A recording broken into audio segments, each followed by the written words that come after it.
Atika, statistik di negara ini menunjukkan 80% mangsa gangguan seksual tidak membuat laporan kerana pelbagai sebab seperti fobia, malu mahupun trauma. Menteri Sains Teknologi dan Inovasi Sabah Datuk Yaakob Han berkata, berdasarkan kajian Jabatan Pembangunan Wanita tahun 2019 menunjukkan daripada hampir 29,000 responden, hanya 1,796 berani membuat laporan berkaitan gangguan seksual. Kalau kita lihat ramai dan banyak kes-kes berlaku gangguan seksual tetapi atas sebab takut, malu, trauma, mereka yang diperlakukan tidak berani tampil untuk membuat aduan. Harapan saya konvensyen ini boleh menyedarkan masyarakat betapa pentingnya kesedaran kita dalam mengetahui akta-akta dalam gangguan seksual ini. Beliau berkata demikian selepas merasmikan Konvensyen Perburuhan Peringkat Negeri di Kota Kinabalu. Menurutnya, hampir 18,000 responden atau 62% menyatakan bahawa undang-undang sedia ada tidak mencukupi untuk mengendalikan kes gangguan seksual di negara ini. Jelas Datuk Yaakob lagi, 57% wanita berusia 18 hingga 30 tahun pernah mengalami gangguan seksual secara lisan, namun kebanyakan menganggap perbuatan tersebut lumrah sekadar gurauan atau usikan semata-mata. Konvensyen dengan tema gangguan seksual di tempat kerja, persepsi versus realiti membentangkan 4 kertas kerja telah dihadiri lebih 400 peserta daripada pelbagai sektor awam dan swasta di negeri ini. Pihak KECOM yakin berupaya menarik lebih ramai penerbit luar negara bagi memilih Malaysia sebagai destinasi penggambaran filem ataupun dokumentari melalui promosi berterusan. Antara yang diberi tumpuan adalah kawasan sepanjang Zon Selamat Sabah Timur atau SZON. Lawatan ini juga untuk saya membawa ahli-ahli jawatankuasa Puspal, iaitu jawatankuasa untuk menimbang permohonan pengembaraan filem-filem ataupun penerbit daripada luar negara yang menggunakan destinasi Malaysia untuk mereka membuatkan pengembaraan filem-filem ataupun dokumentari mereka. Dan sudah tentu kita perlu memberikan keyakinan kepada mereka tentang tahap keselamatan khususnya di kawasan SZON. Beliau berkata demikian sempena lawatan kerja di Stesen Jabatan Penyiaran Malaysia RTM di Tawau. Selain Tawau, lawatan tersebut meliputi Lahad Datu, Kunak dan Semporna bagi meninjau dan mendapatkan maklum balas mengenai pejabat atau kemudahan jabatan serta agensi di bawah KECOM selepas pandemik COVID-19.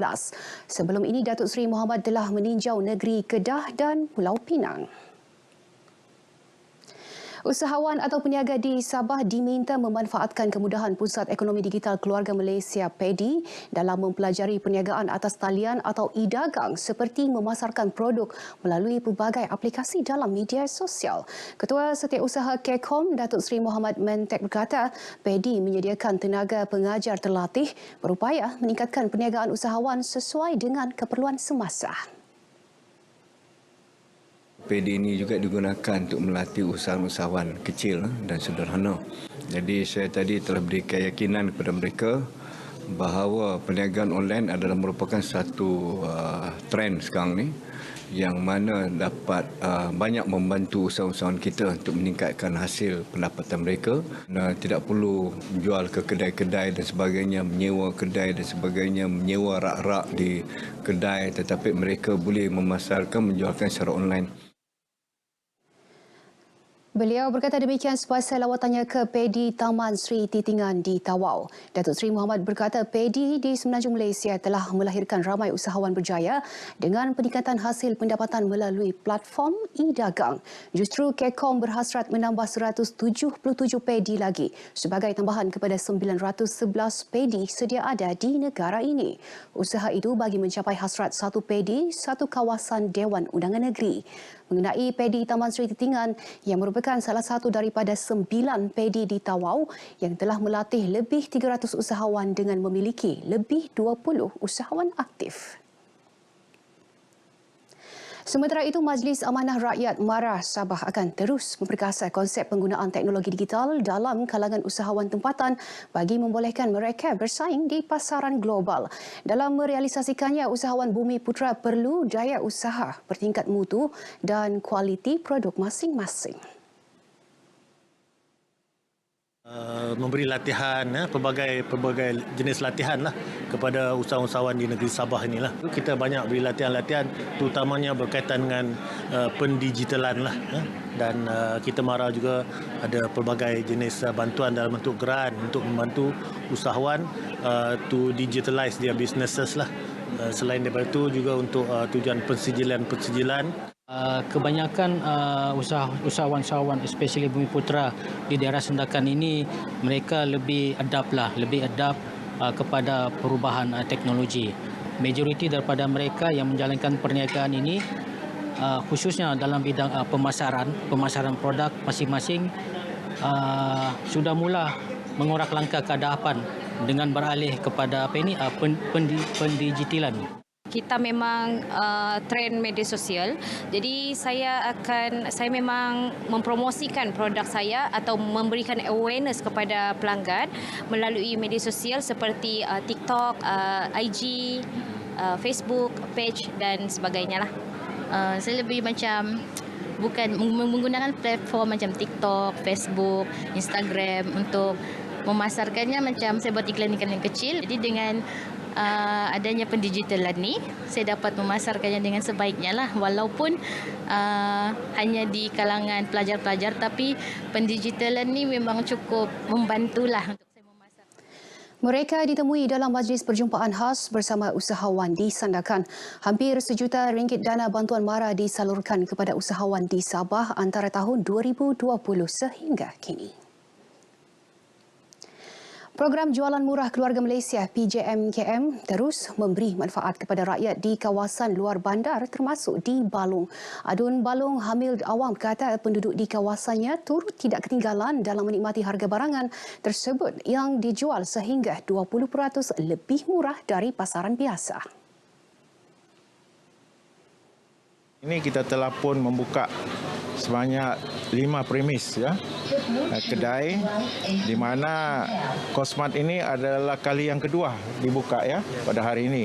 Yang pertama pada awal bulan Ogos dan ini adalah kali yang kedua. Dan kita juga ada membuka premis di BSI dan juga di Batu Ampat Pertuan Peladang. Alhamdulillah meringankan bebannya sebab kan harga barang naik sekarang ni kalau ayam lah menurut saya betul-betul meringankan beban boleh beli banyak, boleh stok dalam freezer. Layanan pun bagus alhamdulillah. Mudah-mudahanlah program ini diteruskan. Harga sini murah lagi, kalau boleh diteruskan. Macam beras biasa 26 kan. Sekarang sini baru 21. Kalau boleh diteruskan lah sampai bila-bila masa. Soalnya hari mungkin banyak barang saya belanja lah. Biasa saya belanja di kedai-kedai lain memang mahal lah. Masa-masa sekarang ni, keperluan yang sekarang ni yang ada potongan kan, saya ambil sekarang lah. Sudah dapat dibagi harga murah. Harganya pun memang turun RM5 kan. Jadi kami terima kasih banyaklah sama kerajaan. Mereka berkata demikian semasa ditemui dalam program PJMKM di salah satu pusat jualan di Taman Sawit Balong di Tawau.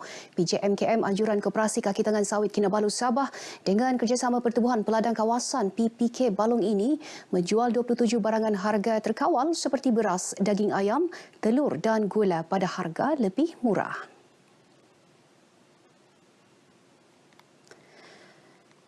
Baik, sekian paparan dari negeri bawah Bayu. Untuk lebih banyak perkembangan semasa di tanah air, terus saja bersama Atikah Naim di Angkasa Puri. Atikah, silakan.